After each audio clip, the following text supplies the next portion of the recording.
नमस्कार बच्चों, कैसे हैं आप सब। उम्मीद करता हूँ आप लोग स्वस्थ होंगे, मस्त होंगे और अपनी पढ़ाई में व्यस्त होंगे। तो बच्चों, आखिरी 3 से 4 दिन बच्चे हैं आपके एसएससी जीडी एग्जाम के लिए। या बच्चों, जो भी बच्चे एसएससी जीडी की तैयारी कर रहे हैं उन सबको मैं यही कहना चाहूंगा कि बच्चों, बस सिर्फ 3 से 4 दिन बचे हुए हैं, तो मन लगाकर अपनी तैयारी में ध्यान दें और ज्यादा से ज्यादा अपना वक्त अपनी तैयारी में लगाएं। जी हाँ बच्चों, तो आपका ज्यादा समय व्यर्थ न करते हुए आज हम स्टार्ट करते हैं जीके का महाकुंभ सीरीज में इंडियन एंड वर्ल्ड ज्योग्राफी के पार्ट 3 का ये बेहतरीन सा क्लास। जी हाँ बच्चों, अभी ये 1000 मोस्ट इंपोर्टेंट क्वेश्चंस का श्रृंखलन है जिसके अंदर आपको अलग अलग पार्ट प्रोवाइड कराए जा रहे हैं।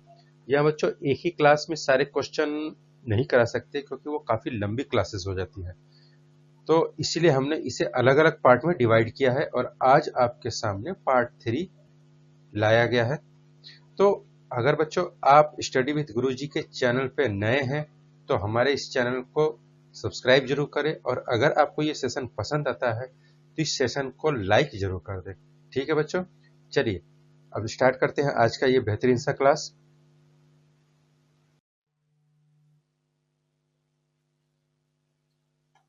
सबसे पहला क्वेश्चन, लघु ज्वार के समय सूर्य, चंद्रमा और पृथ्वी की स्थिति होती है समकोणीय। अगला प्रश्न है, पनियान व इरूला जनजातियां किस राज्य में निवास करती हैं। उत्तर होगा केरल में। अगला प्रश्न है, कौन सा ग्रह हरे प्रकाश को उत्सर्जित करता है। तो उत्तर होगा यूरेनस। अगला प्रश्न है, विश्व का सबसे व्यस्ततम समुद्री मार्ग कौन सा है। तो उत्तर अटलांटिक मार्ग। अगला प्रश्न है, उस सागर का क्या नाम है जिसकी सीमा 3 महाद्वीपों को छूती है। उत्तर होगा भूमध्य सागर। अगला प्रश्न है, मॉरिश शब्द किस देश के आदिवासी लोगों के लिए प्रयुक्त होता है। उत्तर होगा न्यूजीलैंड। अगला प्रश्न है, नीलगिरी पहाड़ी में किन किन पहाड़ी श्रेणियों का मिलन होता है। उत्तर होगा पश्चिमी घाट तथा पूर्वी घाट पर्वत श्रेणियों का। अगला प्रश्न है, दो ज्वारों के बीच कितनी समयावधि का अंतर होता है। तो उत्तर होगा 12 घंटा 26 मिनट। अगला प्रश्न है, कील नगर किस देश में स्थित है। उत्तर होगा जर्मनी में। अगला प्रश्न है, स्वेज नहर किन समुद्रों को जोड़ती है। उत्तर होगा लाल सागर एवं भूमध्य सागर। नेक्स्ट क्वेश्चन, विश्व में सर्वाधिक तापांतर किस जलवायु क्षेत्र में पाया जाता है। उत्तर होगा टैगा जलवायु क्षेत्र में। अगला प्रश्न है, सूर्य का मध्य भाग क्या कहलाता है। तो प्रकाश मंडल। नेक्स्ट क्वेश्चन, हैदराबाद एवं सिकंदराबाद के बीच कौन सी झील स्थित है। तो हुसैन सागर झील। अगला प्रश्न है, पाक जल डमरू मध्य किन दो देशों को अलग करता है। उत्तर होगा भारत और श्रीलंका को। अगला प्रश्न है, दमिश्क किस देश की राजधानी है। तो सीरिया की। अगला प्रश्न है, वायु में सबसे अधिक गैस कौन सी है। उत्तर होगा नाइट्रोजन। अगला प्रश्न है, कौन सा मंडल रेडियो तरंगों को परावर्तित करता है। उत्तर होगा आयन मंडल।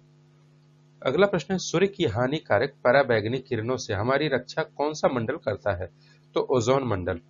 अगला प्रश्न है, क्यूराइल द्वीप का विवाद किन दो देशों के बीच है। तो उत्तर रूस और जापान के बीच। अगला प्रश्न है, भारत के रूपनारायणपुर किस उद्योग के लिए महत्वपूर्ण है। उत्तर होगा केबल उद्योग के लिए। नेक्स्ट क्वेश्चन है, मकर संक्रांति के समय सूर्य किस पर सीधा चमकता है। तो उत्तर होगा मकर रेखा पर।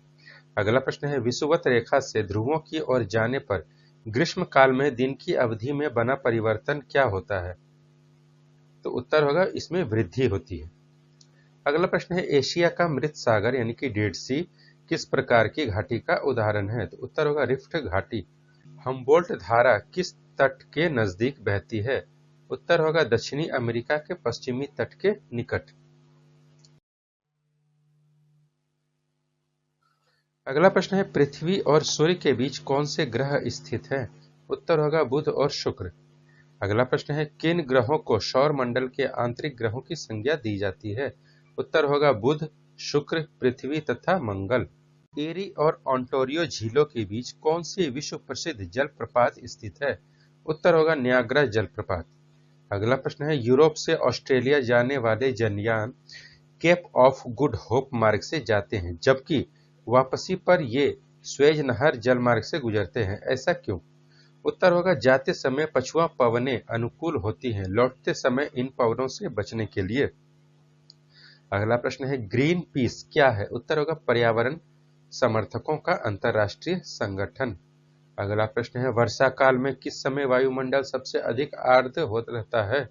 उत्तर होगा प्रातः काल में। भारत में दक्षिण पश्चिम मानसून का समय सामान्य कब से कब तक होता है? उत्तर होगा जून से लेकर सितंबर तक।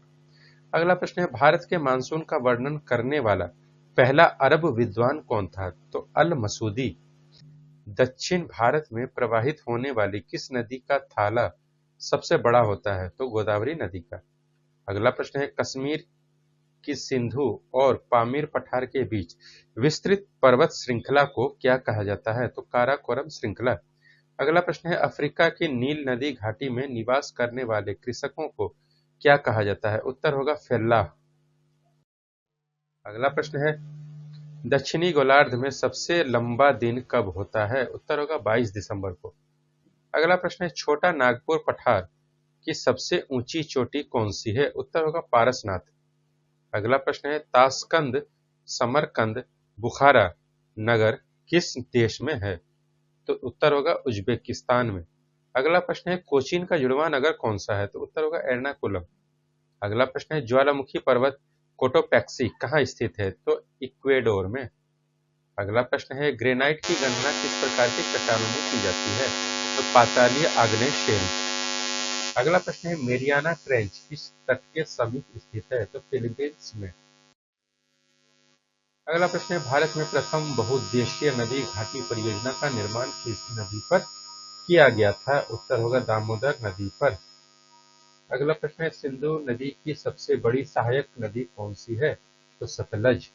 अगला प्रश्न है सुवा किस देश की राजधानी है? तो फिजी की। अगला प्रश्न है कोलंबिया का पठार किस देश में है? उत्तर होगा संयुक्त राज्य अमेरिका में। अगला प्रश्न है रेनडियर जंतु किस क्षेत्र से संबंधित है? उत्तर होगा ध्रुवीय प्रदेश से। सितारों तथा पृथ्वी के बीच दूरी नापने का मात्रक क्या है? तो उत्तर होगा प्रकाश वर्ष। अगला प्रश्न है एंडीज पर्वतमाला की सर्वोच्च चोटी कौन सी है? उत्तर होगा एकांकागुआ। अगला प्रश्न है श्री सेलम विद्युत परियोजना किस नदी पर है? उत्तर होगा कृष्णा नदी पर। अगला प्रश्न है फिजियोग्राफी में किसका वर्णन किया जाता है? उत्तर होगा भूपृष्ठ के आकृतिक लक्षणों का। अफ्रीका के लेप ऑफ होप की खोज का श्रेय किस नाविक को है? उत्तर होगा बार्थोलोम्यू डियाज। अगला प्रश्न है सूर्योदय एवं सूर्यास्त के समय सूर्य का रंग लाल किस कारण से होता है? अन्य रंगों की तुलना में लाल रंग का प्रकीर्णन कम होने के कारण। अगला प्रश्न है यूरोप का रोगी किस देश को कहा जाता है? उत्तर होगा तुर्की को। अगला क्वेश्चन बुर्जिल तथा जोजिला दर्रे किस राज्य में स्थित है? उत्तर होगा जम्मू कश्मीर में। नेक्स्ट क्वेश्चन भारत में रेल मार्ग का सबसे बड़ा जाल किस राज्य में पाया जाता है? तो उत्तर प्रदेश में। अगला प्रश्न है उत्तरी अमेरिका की किस पर्वतमाला को महाद्वीपीय जल विभाजक कहा जाता है? उत्तर होगा रॉकफीज पर्वतमाला को। अगला प्रश्न है यदि भारतीय मानक समय के पूर्वाह्न 10 बजे है तो 92 डिग्री पूर्वी देशांतर पर शिलोंग का समय क्या होगा? तो 10:38 पूर्वाह्न। अगला प्रश्न है एटक ज्वालामुखी किस देश में है? उत्तर होगा इटली में।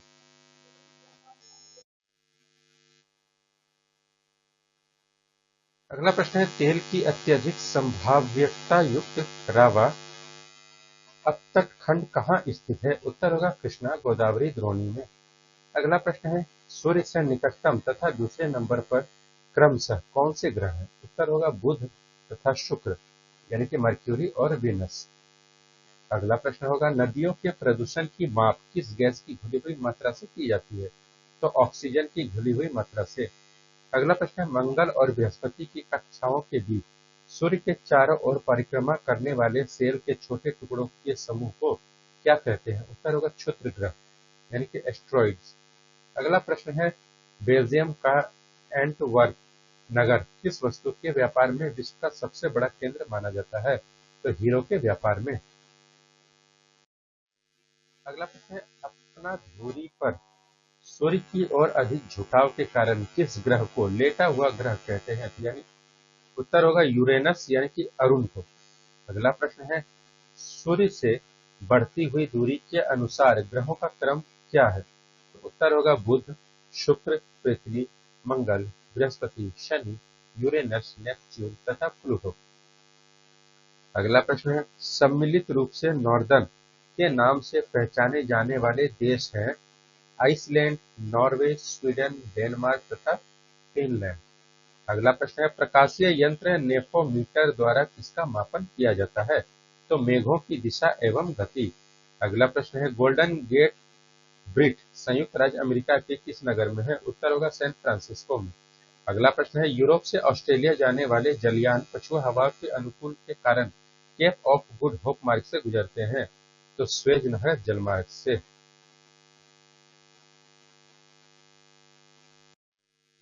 अगला प्रश्न है, कोंकण रेलवे किन राज्यों से गुजरती है? उत्तर होगा महाराष्ट्र, गोवा और कर्नाटक से। अगला प्रश्न है, पीर पंजाल, बुंदेलपीर तथा बनिहाल किस पर्वत श्रेणी के प्रमुख दर्रे हैं? उत्तर होगा पीर पंजाल जम्मू कश्मीर की श्रेणी के। अगला प्रश्न है, राजस्थान स्थित मरुस्थल किस नाम से जाना जाता है? उत्तर होगा थार का मरुस्थल। अगला प्रश्न है, केटू गार्डविन ऑस्टिन किस पर्वत श्रृंखला की चोटी है? काराकोरम की। नीलगिरी और अन्नामलाई के बीच स्थित दर्रा जो केरल और तमिलनाडु को मिलाता है? तो पाल घाट। अगला प्रश्न है, रामेश्वरम किस राज्य में स्थित है? तो तमिलनाडु में। अगला प्रश्न है, रुद्रप्रयाग किन नदियों के संगम पर स्थित है? अलकनंदा और मंदाकिनी। अगला प्रश्न है, टिहरी बांध परियोजना से निर्मित जलाशय का क्या नाम है? तो स्वामी रामतीर्थ सागर। अगला प्रश्न है, एनीमोमीटर यंत्र से आप क्या नापते हैं? उत्तर होगा हवा की गति। अगला प्रश्न है, फिलीपींस द्वीप के पास विश्व का सबसे गहरा गर्त स्थित है, इसका क्या नाम है? तो मेरियाना ट्रेंच। अगला प्रश्न है, नदी मार्ग में जलप्रपातों का मिलना नदी अपरदन चक्र की किस अवस्था का द्योतक है? उत्तर होगा युवावस्था का। अगला प्रश्न, टोम्बोलो नामक स्थलाकृति का निर्माण किसके द्वारा होता है? तो सागरीय लहरों द्वारा। अगला प्रश्न है, पृथ्वी का अंतिम स्वर्ग किस द्वीप को कहा जाता है? तो इंडोनेशिया को। अगला प्रश्न है, भूमध्य सागरीय क्षेत्रों में पेड़ों पर चढ़ी लताओं को क्या कहा जाता है? तो लियाना।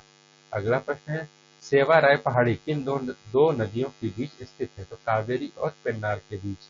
अगला प्रश्न है, जवाहर सुरंग नाम किस प्राकृतिक दर्रे को दिया गया है? उत्तर होगा बनिहाल दर्रे को। मछलियों का अध्ययन भूगोल की किस शाखा के अंतर्गत किया जाता है? तो इक्थियोलॉजी के अंतर्गत। अगला प्रश्न है, जस्ता के लिए प्रसिद्ध जावरा खाने किस राज्य में स्थित है? तो राजस्थान में। अगला प्रश्न है, पूर्वी घाट और पश्चिमी घाट पर्वत श्रेणियों का मिलन कहाँ होता है? तो पलेनी पहाड़ियां। अगला प्रश्न है, विक्टोरिया झील किन अफ्रीकी देशों के मध्य स्थित है? तो तंजानिया, केनिया और युगांडा के मध्य। अगला प्रश्न है, कुद्रेमुख लौह इस्पात योजना किस राज्य से संबंधित है? कर्नाटक राज्य से। अगला प्रश्न है, भारत का आधुनिकतम बंदरगाह कौन सा है? तो न्याहावा शेवा। अगला प्रश्न है, जम्मू कश्मीर स्थित काला कोट किस खनिज के लिए जाना जाता है? उत्तर होगा कोयला के लिए। तो बच्चों, आज का सेशन यही खत्म होता है। मिलते हैं नेक्स्ट सेशन में। अगर आपको ये सेशन पसंद आता है तो इस सेशन को लाइक जरूर करें, और अगर आप इस चैनल पर नए हैं तो चैनल को सब्सक्राइब करना ना भूलें। ठीक है बच्चों, चलिए मिलते हैं अगले सेशन में। तब तक के लिए जय हिंद।